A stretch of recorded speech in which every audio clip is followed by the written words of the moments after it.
Halo Gadgeters, di channel K2 Gadgets ini kan kami cukup sering bahas handphone Honor, terutama flagshipnya yang nggak keluar resmi di Indonesia.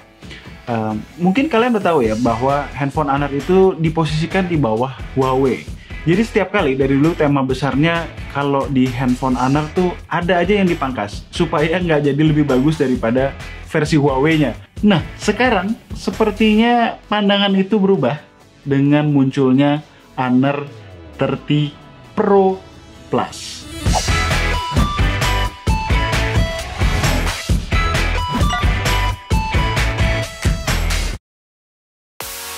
Ini branding Honor di bodi belakang rasanya kurang gede. Mungkin harusnya di tengah sekaligus supaya nggak kepotong sama housing kameranya.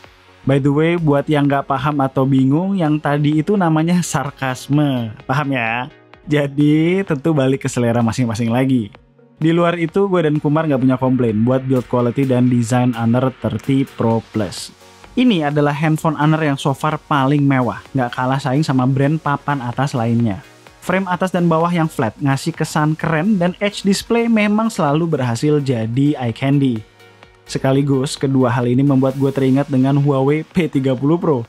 Oh ya, beratnya cuma 190 gram. Terakhir soal desain, warna backdoor frosted silver dengan sentuhan light purple ini elegan banget.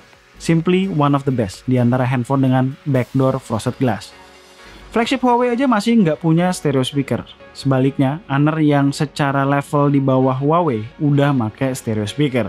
Dan output audionya juga bagus. Rich, suaranya kenceng dan bassnya berasa, walaupun sedikit ada distorsi di volume maksimal. Internal storage-nya gede, 256GB, UFS 3.0. Cukup banget dong. Kita nggak perlu lah beli NM card. Lalu karena ini flagship terkini asal Tiongkok, pastinya mendukung jaringan 5G. Kalau ada satu hal krusial yang absen, apalagi kalau bukan rating IP68, yang ada cuma IP54. Bisa diterima mengingat di China harganya kurang lebih 10 juta, alias budget flagship. Tapi jangan khawatir, kemampuan wireless charging nggak didiskon. Bisa up to 27 watt dan ada fitur wireless reverse charging juga. Buat yang nggak familiar sama Honor, sekedar info ini adalah smartphone Honor pertama yang menggunakan layar melengkung. Tapi emang nggak seperti Huawei P40 Pro yang kacanya nekuk ke 4 sisi. Dan seperti biasa, Kumar suka banget edge display kayak gini. Kalau gue sih nggak terlalu ya. Panelnya menggunakan OLED dengan resolusi Full HD Plus berukuran 6,57 inch dan tentunya udah memiliki refresh rate 90Hz dan in-display fingerprint yang cepat dan akurat. Soal cutout punch hole di kiri atas, kami nggak terlalu peduli kalau ukurannya gede. Toh, karena emang kita dikasih 2 kamera selfie, bukan cuma hiasan aja tuh. Tapi memang di sini nggak ada hardware untuk mendukung 3D Face Unlock. Overall, displaynya udah masuk standar flagship. Prosesor yang dipakai Kirin 990 5G, prosesor yang sangat mumpuni dan udah sering kita bahas. Nyaman dipakai untuk daily use dan main game sekalipun. Tapi jangan dibandingin sama Snapdragon 865 juga. Beda generasi guys. Untuk varian Honor 30 Pro Plus cuma ada satu varian aja, 8256GB. Catatan yang gue bisa kasih, touch response layarnya surprisingly bagus. Walaupun sebenarnya gue nggak pakai main game secara intens juga. Alasan utamanya karena kali ini kami coba untuk tidak menginstall GMS. Artinya ketersediaan gamesnya pun limited. Harus kami akui sulit banget ya hidup di Android tanpa GMS. Akhirnya kami coba curang dengan mendownload Aura Store. Ini tuh kayak third party Play Store gitu. Cons-nya kita tetap nggak bisa sign in pakai Google account. Misalnya di aplikasi Google Maps atau Photos.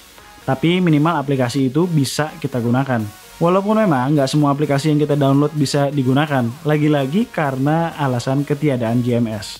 Gmail misalnya. Untuk software ini sih kembarannya EMUI 10 ya, Honor Magic UI versi 3.1 yang berjalan di atas Android 10. Honor 30 Pro Plus memiliki baterai 4000 mAh. Untuk standar Android 2020 memang nggak bisa dibilang gede. Tapi mengingat kombinasi track record SoC Huawei dan softwarenya yang begitu efisien, gue nggak terlalu khawatir. Dan memang saat gue pakai seharian belum pernah harus ngecharge di tengah hari. Malam pulang kantor juga masih sisa 20% dengan pemakaian yang cukup berat. Padahal refresh rate-nya gue set 90Hz terus loh. Charger yang kita dapetin lagi-lagi sama kayak di P40 Pro Series, 40 watt. Bisa ngisi 0-100 dalam waktu kurang lebih 60 menit.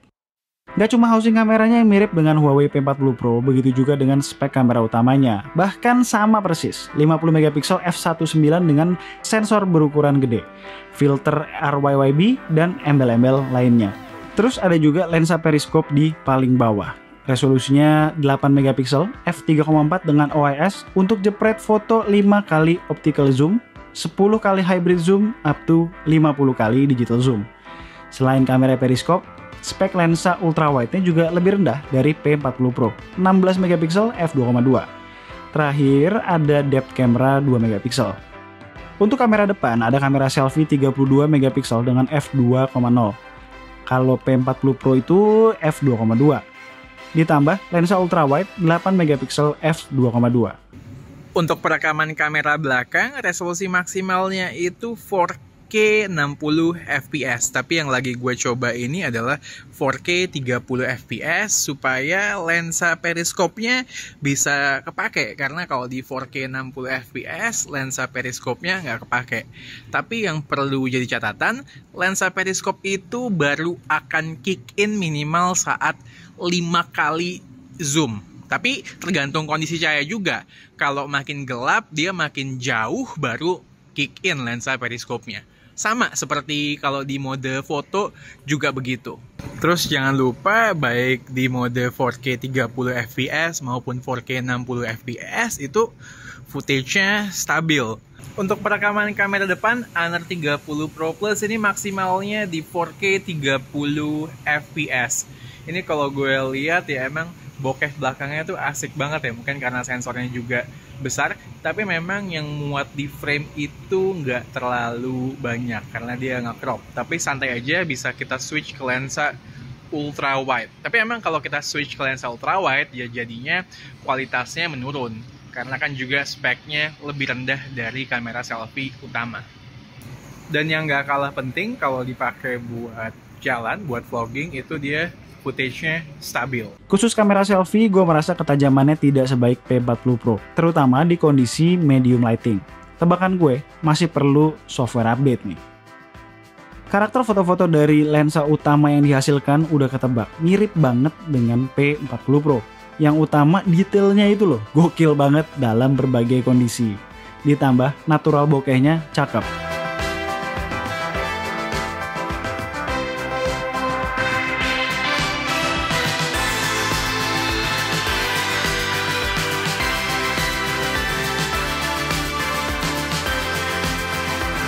Sedikit tips, night mode jangan dipakai kecuali emang udah super duper gelap banget. Untuk versatility memang tidak sebaik P40 Pro, bukan jelek, tapi karena memang perbedaan spek yang berbicara, terutama soal ketajaman. Tapi kalau dibandingin kebanyakan handphone lain dengan setup lensa serupa, tetap bagus hasilnya.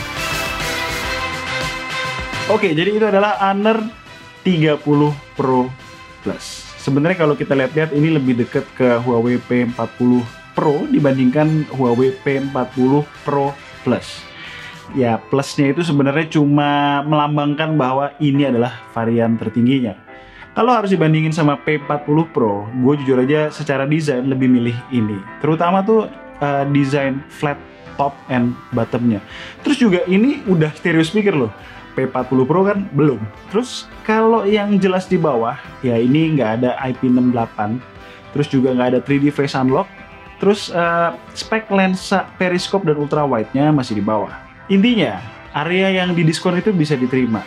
Dan sekarang flagship dari Honor ini lebih punya karakter, punya unique selling point, dan gapnya dengan kakaknya di Huawei semakin tipis. Kalau kalian bertanya-tanya, di mana sih kami mendapatkan handphone yang aneh begini, non resmi pula? Kami mendapatkannya di Tokopedia-nya Apple Tree. Linknya udah kami taruh di deskripsi. As always, kalau kalian suka dengan video ini, boleh klik like, share, and subscribe. Jangan lupa klik icon bell yang di bawah, supaya kalau kita ngeluarin video baru, kalian langsung tahu. Kalau mau tanya-tanya soal Honor 30 Pro Plus ini, boleh drop komen di bawah dan tunggu racun-racun kami berikutnya. Bye guys.